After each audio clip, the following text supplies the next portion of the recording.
coffee is really good. Sorry. Again, Siphon Coffee. No, I'm not paid by Siphon Coffee to tell you how awesome their coffee is. I'm just in Houston for the day, and this is where I like to go to get coffee. So, welcome back. Today, I'm going to give you something because you asked for it, or one of you did, Brian. What you asked for is a checklist, how to get started doing rental arbitrage. What is it that you need? Right? So let me break through some of the myths about real estate here and teach you how to do rental arbitrage from the beginning without any of the BS or all the elitism or whatever. Elitism. Okay, cool. You don't have to own property. You can do it right from the beginning, easy, a few $1,000. It's not a big deal. So, and let me tell you why it's not a big deal. Let's just jump right in. Okay, so welcome back, Airbnb family. Like I said, I'm in Houston. I'm working on one of my properties. Let me tell you about this little cool thing. So set up the property. It's a 2-bedroom, but only 1 bedroom could get done in time because there was an Amazon Prime shipping delay. As usual, right? So what we did is we marketed off the property as a 1-bedroom and left the other bedroom unfinished and rented it out for a week while we're waiting for everything else to show up. And I went to Dallas and did my thing, and now I'm back finishing the 2nd bedroom.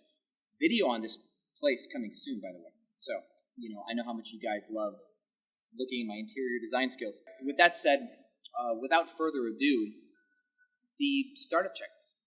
I need to tell you a story about how I got my first lease before I did my Airbnb lease, though. I think this is kind of important to know. And there's flies everywhere here. I think flies like coffee, too, here at Siphon. They've been genetically modified to drink coffee. I started my business in 2010. But I formed my LLC for that business in 2012 only because I needed to pick up an apartment in Thousand Oaks, California.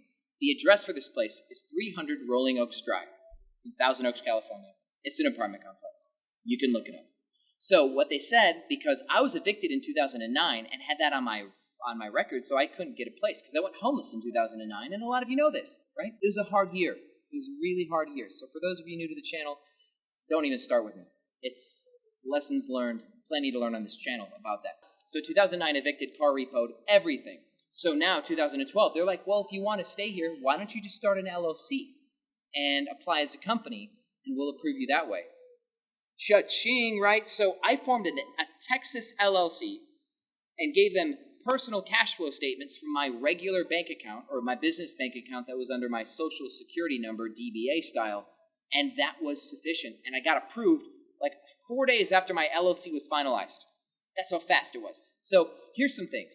Some, like leasing agents or leasing offices, will require that your LLC is 2 years old. Some will require that you have a Dun & Bradstreet number on top of that, and that Dun & Bradstreet number is a couple years old also. Some will require that you have business credit, like a Paydex score of 40 or 60 or 85, things like that. Some will require 3 months of cash flow, 4 months of cash flow, 1 year of cash flow, or tax returns, or an income statement. All these things could be required, but very rarely are they all required. So let's get realistic here, and let's talk about what you need from that list. But there's one other thing, bonus, that I'm going to give you too. You need an LLC. Unless you're talking to landlords who own like little houses or just a few properties or easily influenced, maybe have like 1 or 2 multifamilies, cool. You can talk to them and get them to agree to do business with you, and you could do it as a sole proprietorship, and there you go, right? You could. But most times when you're playing with the big boys, they want to see that you're a big boy too, right? So, or big girl too, sorry. I hate this whole, like, why do we use the word boy or men? You guys, right? Let's get past that. They want to see that you're playing in the big leagues. Next up is they'll want to see the money. Cash is king. So the way I do this is I normally offer to show bank statements, 3 or 4 months of bank statements. One building asked for a year of bank statements just to show that we had enough income over the course of a year because their leases were for a year, and that was cheddar, right? A lot of places will allow you to use your personal income, and it might need to be 3.5 times rent, 4.5 times rent, or like 10 times worst case scenario of rent that I've read once in an application. Well, here's what's cool about that. Let's say you're applying for 4 leases. The monthly rent is $1,500 a month, okay? You then show that you make 4.5 times $1,500 a month, and that's good. Even though you're picking up 4 leases at the total rent of $6,000 a month, they still only wanted 4.5 times of 1. Right? You don't have to be rich to do this. If you make $6,000 or $7,000 in revenue in your bank account, that's not even net income, right? Let's say you're borrowing money from friends and giving them money back. There's just cash in and out of your bank account. $7,000 of cash in and out of your bank account will be enough to pick up a $1,500 lease, or 4 or 5 of them. All right, got it? Now, some places this is not good enough. You'll need to have a Dun & Bradstreet number. To get a Dun & Bradstreet number, it's easy. You go to dnb.com, right? You can get a free one. It takes 2 months to get your free Dun & Bradstreet number. Otherwise, you can get an expedited one, pay almost $200, and you'll have one in like 5 business days. So some places with your LLC, Dun & Bradstreet number, and proof of income, you're done, right? That's it. But some, it's more like taxing. Let's get into that. Some buildings require that your business is around 2 years, or your Dun & Bradstreet number has been in file for 2 years and you don't have any delinquencies. This will happen. If this is the case, you'll have to wait for these buildings if you cannot convince them to change their mind. You can always go to the owners of the building and get them to approve you, but that's also a separate process and less easy. We're talking about getting started, right? Okay, so here's another way that you can do this. Let's say your business is new. You don't even have a Dun & Bradstreet number, but you have your LLC. Maybe you have cash flow, maybe you don't.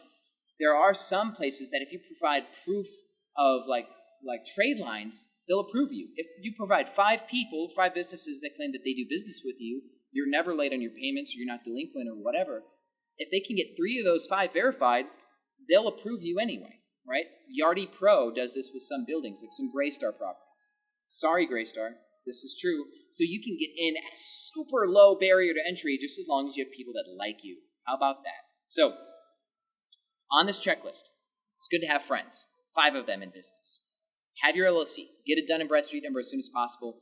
Try to make sure that your bank account has at least $7,000 a month cash coming in and out of it for at least 3 months, maybe 4 months, and that should be enough to get you started and to get you your first lease, your first 4 leases, okay?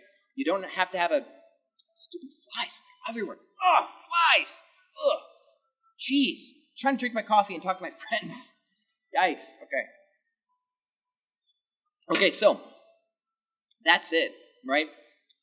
As you grow, you get rental references from other buildings, and sometimes those rental references will matter when you're getting new property. But let's say you pick up something with Property Management Company A, and you keep expanding with Property Management Company A through multiple locations, they'll already have approved you at one, so it's going to be like a domino effect of approvals to the rest of them, right? So, breaking some of these myths. You don't have to own property to get into Airbnb. You just don't have to.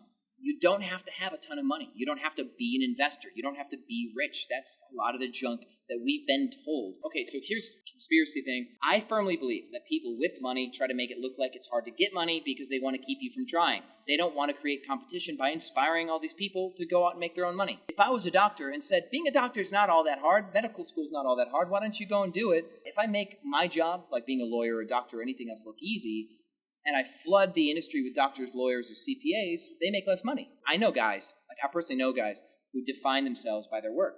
I kind of do as a business owner. It's a lot of my identity. That's an ego trip, right? I'm a white-collar professional. I'm a doctor. I'm a surgeon. Whoop-de-doo.